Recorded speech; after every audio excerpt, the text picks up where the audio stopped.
আমি আখতারুজ্জামান রাসেল, 1 নম্বর ওয়ার্ড যুবলীগের সাধারণ সম্পাদক বলছি। আজ থেকে 1975 সালে আমাদের আওয়ামী লীগ 15 আগস্ট আমাদের আওয়ামী লীগের জন্য মহামারিত একটা দিন। বঙ্গবন্ধু শেখ মুজিবুর রহমান এই দেশের জন্য যা রেখে গেছে, যা দিয়ে গেছে,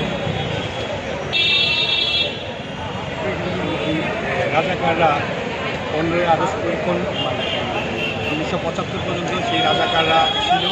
সেই রাজাকাররা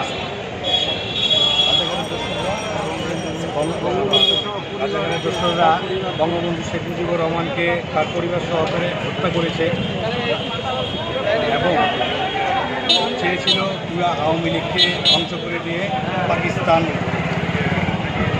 আবার বাংলাদেশকে আবার পাকিস্তান বানানোর জন্য।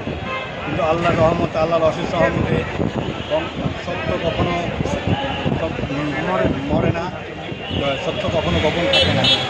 আজ বঙ্গবন্ধু সেই কন্যা রাষ্ট্রনায়ক শেখ হাসিনা দীর্ঘ অনেক কষ্ট, অনেক ধৈর্য, অনেক কিছু সাধনা করে সে আজ দেশের প্রধানমন্ত্রী এবং তাকে জনগণের সে বঙ্গবন্ধু যেই স্বপ্নগুলি রেখে গিয়েছিল রাষ্ট্রনায়ক শেখ হাসিনা সেই জিনিসগুলি পালন করছে, বাস্তবায়ন করছে। বাংলার মানুষ সেইগুলি দেখছে।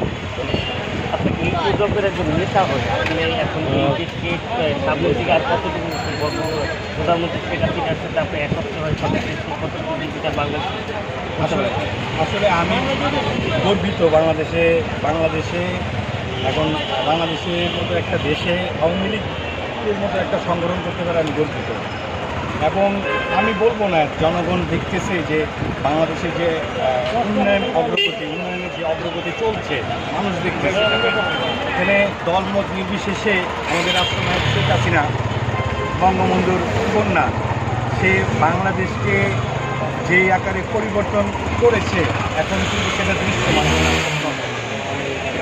তো এখানে শুধু আমি আওয়ামী লীগ, আমি তো বলবোই আমার নেতৃত্ব, জনগণ বিএনপি বলেন, জামাত ইসলাম বলেন, জাতীয় পার্টির সব দল